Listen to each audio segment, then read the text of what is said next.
Good morning. पिछले class में हमने तुम लोगों को गति चैप्टर से जो पढ़ाया तो उसमें गति, सदिश राशियाँ, अदिश राशियाँ, सरल रेखीय गति, चाल, वेग, दूरी, विस्थापन, त्वरण, ये सब के बारे में बताते हुए हमने कहा कि गति का समीकरण आपके सिलेबस में है, लेकिन गति का ग्राफीय निरूपण है। ठीक है, तो वो ग्राफीय निरूपण, चूँकि ग्राफ पेपर अभी नहीं है आपके पास, तो इसको मैं क्लासरूम में डिटेल करूँगी। लेकिन अभी आप गति के समीकरण का जो ग्राफीय निरूपण है उसकी जगह पर केवल हम लोग सूत्र के माध्यम से उसका निगमन करेंगे। तो हमने आपको कुछ लिख करके दिया था कि गति के समीकरणों का निगमन करो। ठीक है, तो उसमें या एक समान रूप से त्वरित वस्तु के लिए निम्न समीकरणों का निगमन करो।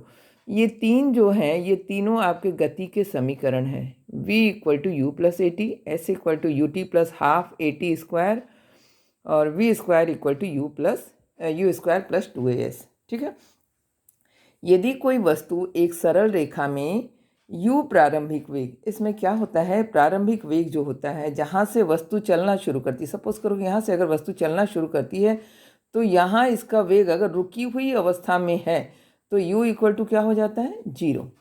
प्रारंभिक वेग इसका 0 होता है। फिर यहीं से वस्तु चलना शुरू करती है, और यदि कोई वस्तु गतिशील है तो यहाँ इसका कुछ न कुछ वेग होगा और उससे वह v वेग प्राप्त करता है, तो अंतिम वेग होगा। ठीक है, तो u वेग से चलना प्रारंभ करती है और इसमें एक समान त्वरण उत्पन्न होता है। जब वस्तु चलती है, गतिशील वस्तु या विरामावस्था में रुकी हुई वस्तु जब चलना शुरू करती है तो धीरे धीरे उसके वेग में वृद्धि होती है। यह वेग वृद्धि ही त्वरण कहलाती है। ठीक है, तो इसमें त्वरण ए उत्पन्न होता है और उस दौरान वह t समय के लिए स्मॉल t का प्रयोग करते हैं। t सेकंड में s दूरी तय करती है और इसका अंतिम वेग v हो जाता है।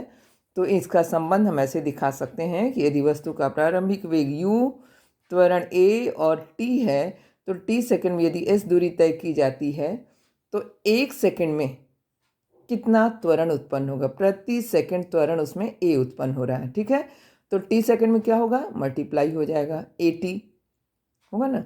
फिर t सेकंड के पश्चात उसका अंतिम वेग क्या होगा, तो जो प्रारंभिक वेग होगा और उसका अंतिम वेग, यानी प्रारंभिक वेग और कितनी वेग वृद्धि हुई, इन दोनों को अगर हम मिला देते हैं तो v मालूम हो जाता है। तो v इक्वल टू प्रारंभिक वेग है u और इसका वेग वृद्धि है a t, जो हम लोगों ने यहाँ पर निकाला है।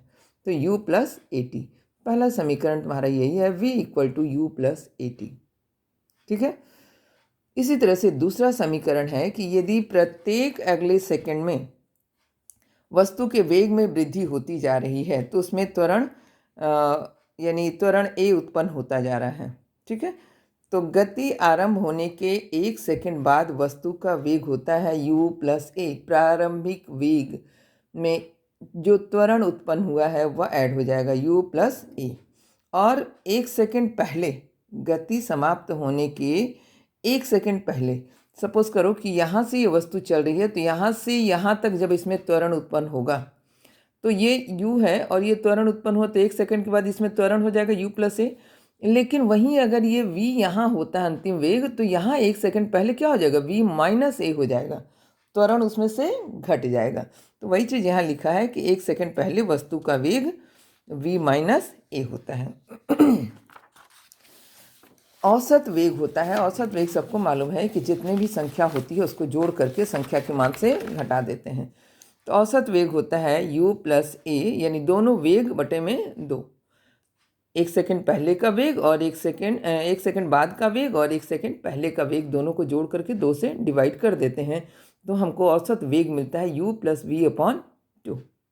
ठीक है, ये प्रारंभिक वेग, अंतिम वेग u प्लस वी अपॉन 2, ये ए कैंसिल हो गया तो बचा क्या, u प्लस वी अपॉन 2। अब ये हमको जो मिला है ये औसत वेग मिल गया है। इसी तरह से हम 2 सेकंड के बाद निकालेंगे तो 2a की वृद्धि होगी, 3 सेकंड के बाद निकालेंगे तो 3a की वृद्धि होगी। कहने का मतलब जब भी हम कैलकुलेट करके निकालेंगे तो औसत वेग का मान u प्लस वी अपॉन 2 होगा। ठीक, यदि t सेकंड तक इसी औसत वेग से चलती रही तो t सेकंड में तय की गई दूरी बराबर होता है वेग गुणे समय। s इक्वल टू औसत वेग गुणे समय, दूरी बराबर औसत वेग गुणे समय। ठीक है, तो औसत वेग जो निकला है और ये समय, दोनों को यहाँ पर लिख देते हैं, औसत वेग गुणे समय। अब चूंकि हमको मालूम है पहला समीकरण जो हमारा है v equal to you plus A t, इस v की जगह पर अगर u प्लस ए टी रख देते हैं, s equal to you plus A t, v की जगह पर u प्लस ए टी लिख दिए। अब इसको हम सॉल्व करते हैं। सॉल्व करने के बाद हमारे पास फॉर्मूला आता है s equal to U T plus half A T square. ठीक है, ये समझ में आ रहा है सबको कि ये u प्लस यू जोड़ करके क्या हो गया 2u plus A T upon 2 into T.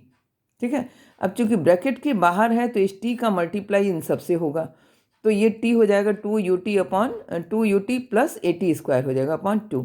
इसको हम अलग करके लिख सकते हैं, s equal to 2ut upon इसके बटे में भी 2 होगा, इसके बटे में भी 2 होगा, ऐसे लिख सकते हैं।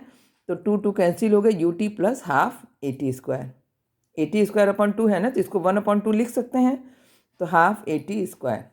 तो ये सेकेंड फार्मूला हो गया s equal to U T plus half A T square. ठीक है, तीसरा समीकरण है समीकरण 1 का वर्ग करने पर v equal to you plus A t. इसका वर्ग दोनों पक्षों में अगर वर्ग कर देते हैं तो v square equal to formula हो जाएगा a प्लस बी के होल स्क्वायर के फार्मूला में जा रहा है। ये a प्लस बी का होल स्क्वायर क्या होता है, A square plus B square plus 2ab। इसको यहाँ लिख देंगे, A square plus B square plus 2ab।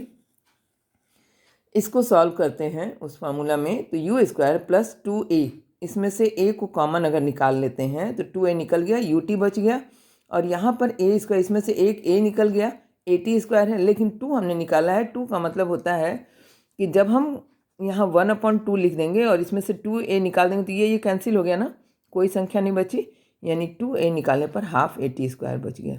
तो फॉर्मूला हो जाएगा, ये जो फॉर्मूला होता है U T plus half A T square, ये होता है s। क्या है ये s, यानी v square equal to you square plus 2as। इन परिस्थितियों के आधार पर तीनों समीकरण को हम लोग ज्ञात कर लेते हैं। ठीक है, यही समीकरण हम लोगों को ग्राफ के माध्यम से देखना है, लेकिन हमने आपको केवल व्यंजकों के माध्यम से u v a t s के माध्यम से दिखाया है। विशेष परिस्थितियां होती हैं कि यदि वस्तु विरामावस्था से चलती है तो u इक्वल टू 0 होगा। कैसे होगा कि v equal to you plus A t, तो v equal to you plus, जब यहाँ पर हम u प्लस लिखते हैं तो ये u जो होगा 0 हो जाएगा, तो क्या बचा ए टी, यानी v equal to a t होगा, s equal to half A T square होगा, v square equal to 2as होगा। u का मान अगर हम 0 रख देते हैं तो यदि त्वरण में बढ़ती चलती हुई वस्तु के त्वरण में यदि कमी आती है तो वह ऋणात्मक चिन्ह के साथ उसको रखा जाता है, यानी a equal to minus a हो जाएगा। तब समीकरण हमारा बदल जाएगा, v equal to u minus a T, S equal to you t minus half A T square, v square equal to you square minus 2as। समझ में आ रहा है? ये a जो था, पहला समीकरण जो था v equal to you plus A t था, अब यहाँ क्या हो गया, माइनस हो गया। यहाँ पर U T plus half A T square, तो ये ए की वजह से ये क्या हो गया, माइनस हो गया। यहाँ प्लस था तो ये माइनस हो गया। तो ये विशेष परिस्थितियाँ होती हैं उस कंडीशन में कि जब वस्तु विरामावस्था में रहती है। ठीक है, एक होता है गुरुत्व के अंतर्गत, पृथ्वी के गुरुत्व के अंतर्गत जब वस्तु गतिशील होती है। पृथ्वी प्रत्येक वस्तु को अपनी ओर आकर्षित करती है, अर्थात अपने केंद्र की ओर उसको खींचती है। तो पृथ्वी की ओर गिरते हुए वस्तु में त्वरण, निश्चित त्वरण उत्पन्न होता है, इसे जी के द्वारा प्रदर्शित करते हैं। अब क्या हो रहा है, सरल रेखा में चल रही थी तो वहाँ हमने त्वरण को ए दिखाया। ठीक है, अब यहाँ पर त्वरण क्या हो रहा है, नीचे की ओर आ रही है, ऊपर से नीचे की ओर आ रही है, तो उस त्वरण को जी से प्रदर्शित करते हैं। तो ए की जगह पर क्या हो जाएगा, जी हो जाएगा। और जो दूरी थी वह दूरी क्या हो जाएगी, अब ऊंचाई हो जाएगी, कितनी ऊंचाई से वस्तु गिर रही है। तब हमारा फार्मूला हो जाएगा v equal to you plus g t, a t की जगह पर क्या हो जाएगा, g t, s equal to U T plus half A T square की जगह पर h हो जाएगा। s जो दूरी थी अब वो क्या हो गई, ऊंचाई हो गई, u T plus half g t square. ठीक है, v square equal to you square plus 2gh, ये समीकरण का रूप हो जाएगा। ठीक इसी तरह से यदि कोई वस्तु विरामावस्था में यानी ऊपर से स्वतंत्र रूप में छोड़ी जाती है तो u इक्वल टू क्या हो जाता है, 0। जैसे सीधी रेखा में चलने वाली वस्तु का u 0 हो रहा था, वैसे ही अगर कुछ ऊंचाई पर हम किसी वस्तु को लेकर के जाते हैं और वहाँ से जब छोड़ते हैं तो u इक्वल टू 0 हो जाता है। उस कंडीशन में v equal to g t, h equal to half g t square, v square equal to 2gh। ठीक इसके अपोजिट यदि नीचे से ऊपर की ओर वस्तु फेंकी जाती है तो इसमें गुरुत्वीय मंदन होता है, यानी उसके त्वरण में कमी आती है। अब वो कमी होगा यानी ऋणात्मक हो जाएगा। v equal to u minus g t, h equal to you t minus half g t square, v equal to you square minus 2gh। ठीक है, तो ये इतना जो है आपको सूत्र के आधार पर आंकिक सवाल सॉल्व किया जाता है। तो ये 3 समीकरण हो गए और तीनों समीकरण के अलग अलग कंडीशन में अलग अलग फार्मूला, उसी फार्मूला को थोड़ा सा संशोधित करके लिखना होता है। ठीक है, आगे हम इसी पर कुछ आंकिक सवाल अभी आपको देते हैं।